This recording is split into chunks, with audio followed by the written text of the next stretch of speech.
আচ্ছা, 1 মিনিট সময় দেয়া হলো। 2 মিনিট বাড়িয়ে দেন, আপনার কথা বলছি আমি মাননীয় স্পিকার। দুর্গাপুরের কথা বললে কিছু বাড়িয়ে দিব। জি জি, আপনার কথা বলছি আমি। আচ্ছা, তাহলে 2 মিনিট জি দিলাম, জি, দুর্গাপুরটাও মাননীয় অ্যাড করেন। ময়মনসিংহ 1 আসন থেকে নির্বাচিত মাননীয় সদস্য জনাব মোহাম্মদ সালমান ওমর। জনাব মোহাম্মদ সালমান ওমর, আপনার সময় 5 মিনিট। ধন্যবাদ আপনাকে। বিসমিল্লাহির রহমানির রহিম। মাননীয় স্পিকার, আপনাকে ধন্যবাদ। রাষ্ট্রপতির ভাষণে আনিত ধন্যবাদ প্রস্তাবের উপর আলোচনায় সুযোগ করে দেওয়ায় মাননীয় স্পিকার, আপনার মাধ্যমে অভিনন্দন ও শুভেচ্ছা জানাচ্ছি সংসদ নেতা ও মাননীয় প্রধানমন্ত্রীকে। মাননীয় স্পিকার, আমি শ্রদ্ধার সাথে স্মরণ করছি মহান স্বাধীনতার ঘোষক বাংলাদেশ জাতীয়তাবাদী দলের প্রতিষ্ঠাতা শহীদ রাষ্ট্রপতি জিয়াউর রহমান বীর উত্তমকে। আরও শ্রদ্ধার সাথে স্মরণ করছি গণতন্ত্রের মা, সাবেক 3বারের সফল প্রধানমন্ত্রী দেশনেত্রী মরহুমা বেগম খালেদা জিয়াকে। মাননীয় স্পিকার, আমি আরও শ্রদ্ধার সাথে স্মরণ করছি 1971 সালে মহান মুক্তিযুদ্ধে, পরবর্তীতে গণতন্ত্র প্রতিষ্ঠার আন্দোলনে এবং 24শে জুলাই আগস্ট আন্দোলনে যারা নিহত হয়েছে। মাননীয় স্পিকার, আমি ধন্যবাদ জানাই আমার নির্বাচনী এলাকা হালুয়াঘাট ও ধুবড়ার জনগণকে এবং সম্মানিত ভোটারগণকে, যাদের ভোটের মাধ্যমে আমি এই মহান সংসদে আসতে পেরেছি। মাননীয় স্পিকার, আমার নির্বাচনী এলাকা হালুয়াঘাট এবং ধুবড়া, আমার হালুয়াঘাটে 2টি স্থলবন্দর অবস্থিত, যেটি রাজধানী ঢাকার থেকে সবচেয়ে কাছের স্থলবন্দর। সেই 2টি স্থলবন্দরে বছরে একটি সময় শুধু পরিমাণ কিছু কয়লা আমদানি হয়। এই স্থলবন্দর দুটিকে পূর্ণাঙ্গ স্থলবন্দর করতে পারলে সকল ধরনের আমদানি রপ্তানি সহ অর্থনীতিতে ব্যাপক আশার সঞ্চার হবে। মাননীয় স্পিকার, আমার নির্বাচনী এলাকা হালুয়াঘাটে গাবরাখালীতে একটি পর্যটন কেন্দ্র অবস্থিত, যেটাকে আমরা আরও অত্যাধুনিক পর্যটন হিসেবে ঘোষণা করলে এই সরকারি পাশাপাশি বেসরকারিভাবে অনেকেও পর্যটনে এগিয়ে আসবে। পাশাপাশি আমার পার্শ্ববর্তী এলাকা ধুবড়া, আমার নির্বাচনী আসন ধুবড়ার বেতকুড়িতে পর্যটন কেন্দ্র ঘোষণা করার দাবি জানাচ্ছি। মাননীয় স্পিকার, আপনি অবগত আছেন আমাদের গামারিতলার একটি গ্রামে 7টি মেয়ে বাংলাদেশ জাতীয় মহিলা দলে তারা খেলায় অংশগ্রহণ করে। আমাদের এই এলাকার ক্রীড়াঙ্গনকে আরও এগিয়ে নিয়ে যাওয়ার জন্য আমি মনে করি আমাদের উপজেলাগুলোতে উপজেলা ক্রীড়া কমপ্লেক্স অথবা ক্রীড়াপল্লী গঠনের জরুরি প্রয়োজন মনে করছি। মাননীয় স্পিকার, আমার হালুয়াঘাট উপজেলার যে পৌরসভা, সেই পৌরসভার অবস্থা ভয়াবহ খারাপ। সেই পৌরসভাকে খ ক্যাটাগরি থেকে ক ক্যাটাগরিতে উন্নীত করার আহ্বান জানাচ্ছি। মাননীয় স্পিকার, আমার ধুবড়া উপজেলার সদর ইউনিয়নকে আমি পৌরসভা ঘোষণা করার আহ্বান জানাচ্ছি। মাননীয় স্পিকার, আপনি আমার পার্শ্ববর্তী এলাকার লোক, আপনার সাথে আমার সীমানা লাগালাগি, আপনার যে ধরনের সমস্যা আমারও একই ধরনের সমস্যা।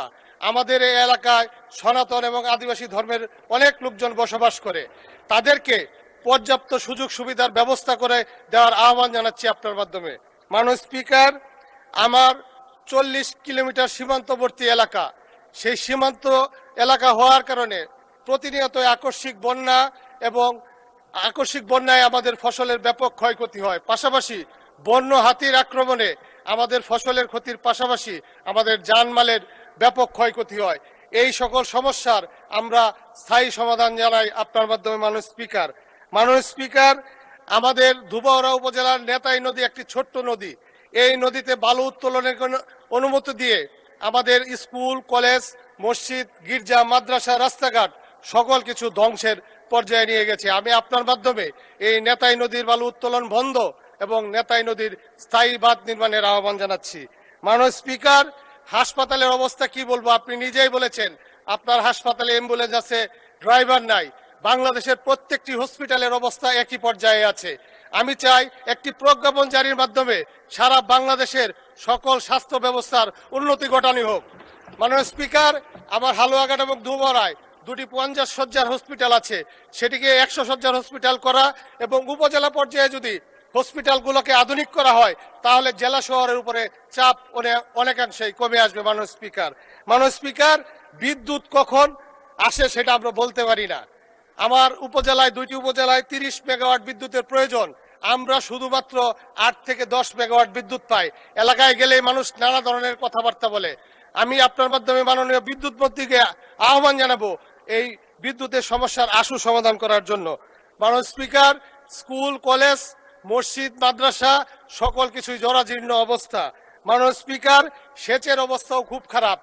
পানির লেয়ার নিচে নেমে এসেছে, অনেক ফসল মানুষ চাষ করতে পারছে না। আমাদের সেচ ব্যবস্থা আধুনিক করা। ধন্যবাদ আপনাকে। আচ্ছা, 1 মিনিট সময় দেয়া হলো। 2 মিনিট বাড়িয়ে দেন, আপনার কথা বলছি আমি মাননীয় স্পিকার। দুর্গাপুরের কথা বললে কিছু বাড়িয়ে দিব। জি জি, আপনার কথা বলছি আমি। আচ্ছা, তাহলে 2 মিনিট দিলাম, জি, দুর্গাপুরটাও মাননীয় অ্যাড করেন। মাননীয় স্পিকার, আমার এবং আপনার এলাকার 90% রাস্তাই কাঁচা। সেই রাস্তাগুলো অবশ্যই পাকাকরণ করতে হবে। পাশাপাশি তারাকান্দা থেকে দুবারা হয়ে সীমান্ত সড়ক পর্যন্ত রাস্তাটি এলজিডি থেকে রোড চেনা হয়ে হস্তান্তর করতে হবে। মাননীয় স্পিকার, ফুলপুর থেকে হালুয়াঘাট হয়ে গুবরগড়া পর্যন্ত রাস্তাটি 4 লেনে উত্তোলন করতে হবে।